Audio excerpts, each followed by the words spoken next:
Ahojte kvetinkári. Blíži sa nám čas, kedy si budeme svoje rastlinky upratovať. Kedy ich bude treba trošičku zostrihať, preriediť a dať im nejaký správny tvar. Takže dnes by som vám ukázala, koľko z rastliniek bežne odstrihávam, urezávam ja, ako ich riedím a nemusíte sa báť ani vy ich takto podobne zostrihať, zriediť a spraviť im taký jarný facelift. Po zime sú rastlinky deformované. Trpia nedostatkom svetla a preto sa za tým svetlom za každú cenu ťahajú, aby im bolo čo najviac svetla a slnečných lúčov dopriaté. Nevždy potom tá rastlinka vyzerá pekne.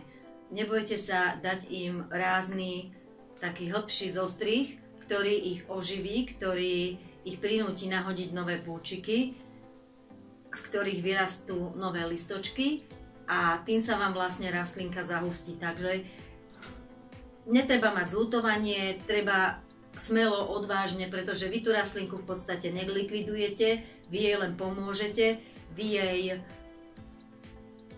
dáte znovu energiu na ďalší život. Tieto rastlinky zvyknú byť deformované a ich lístky veľakrát prejavujú nedostatok vody. Aj keď ich polejete viacej, tak stále to vyzerá, ako keby im tá voda chýbala. A pritom im chýba skôr to slnko, tá jar a už by sa radi prebudili. Nebojte sa ich ostrihať naozaj rázne, vyberte si na tej stonke nejaké miesto, kde tá rastlinka vyzerá, že by mohla mať alebo sa vytvorí nový klbík.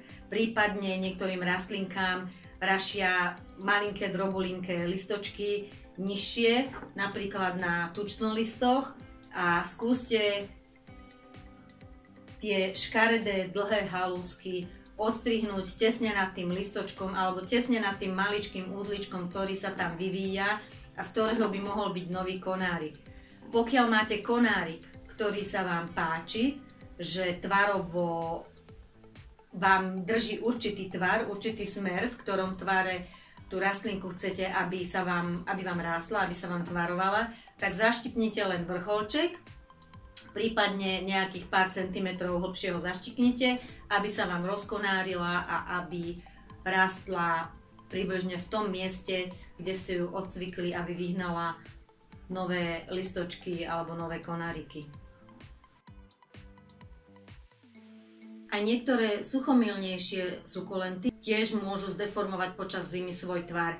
Aj keď boli menej polievané, aj vtedy sa môžu máličko zdeformovať, alebo sa im na nich prejaví nejaká tá, nazvem to, zimovacia chyba alebo ten nedostatok všetkých tých živín a všetkoho toho slnka, ktoré majú cez rok.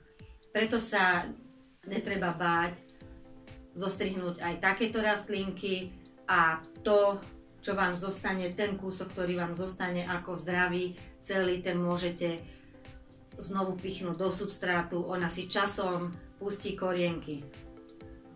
Krasulky sú úplne ideálnym príkladom toho, čo vám sukulent počas zimy z nedostatku svetla vyvedie. Sú vytiahnuté, sú dlhé a takisto už esteticky zrovna nie sú teda najkrajšie, preto sa nebáť aj krasulky zostrihať, urobiť im rázny rez a všetky tieto zvyšky, ktoré nám zostanú, sa nebáť pichnúť naspäť do substrátu, či už je to vedľa pôvodnej starej rastlinky, aby sme mali hustú rastlinku, alebo do nového kvetináča, do nového substrátu a budeme mať nové rastlinky.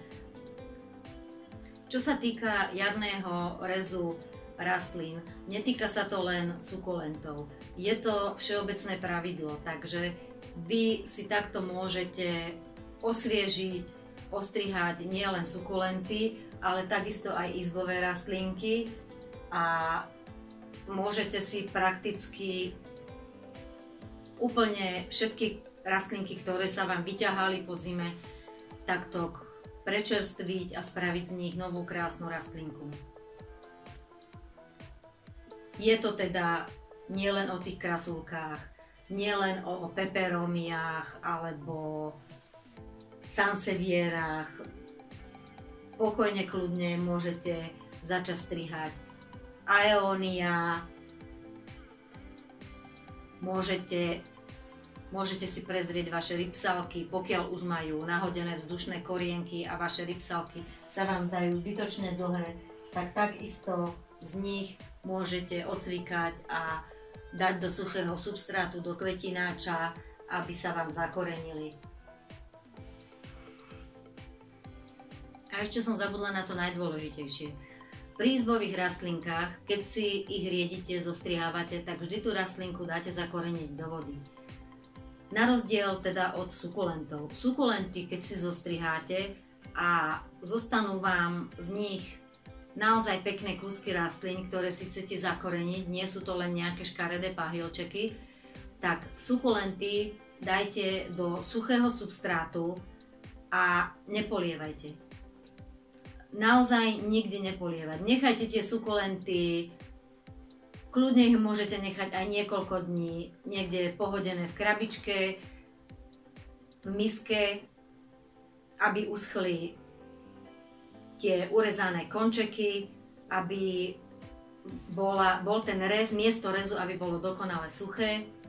A keď ich budete dávať do substrátu, dávajte ich pokiaľ možno substrát na kaktusy a sukulenty, prípadne ak nemáte zrovna v tom momente doma substrát, tak si zarobte nejaký substrát so zeminou a s pieskom, to už som tu hovorila v jednom dieli, a dajte ich do tohoto substrátu. Ale skutočne to najdôležitejšie je, potom ako ich do toho substrátu dáte, minimálne týždeň im nedoprajte ani kvapku vody. Absolútne vôbec. Oni sa potrebujú tie kraje, tie končeky rastliniek, s ktorými ste pracovali, ktoré ste urezali, potrebujú uschnúť, potrebujú si tam vytvoriť akúsi takú kôrku zaschnutú a až potom oni si same začnú púšťať korienky. Keby ste ich poliali hneď, tak by sa mohlo stať, že v tom mieste, kde je ten rez, vám začnú hniť. Hniloba prejde vyššie samozrejme a vtedy všetka vaša námaha bola zbytočná a rastlinka vám môže uhynúť. Netvrdím, že uhynie vždy, že je to v každom prípade, ale je tam veľmi veľká pravdepodobnosť, že tá rastlinka vám vyhynie. Takže na rozdiel od izboviek, sukulenty do suchého substrátu a prvýkrát im frknúť, nie veľmi poliať, frknúť trochu vody, najskôr za týždeň. Skôr určite nie. Dnes to bolo také kratšie, stručnejšie video. Bolo to vlastne len preto, aby som vás povzbudila, aby ste sa nebáli urobiť jarný zostrih svojim rastlinkám, pretože veľa z vás sa pýta, v ktorom mieste môžem rastlinku odstrihnúť, odrezať a či vôbec môžem. Takže smelo do toho, nič im neublížite, pretože pokiaľ je rastlinka zdravá, pevná, tak jej len tým pomôžete a ona sa vám odvďačí, že dostane novú silu a budú vám z nej rásť nové výhonky. Takže asi toľko na dnes a uvidíme sa na budúce. Čaute.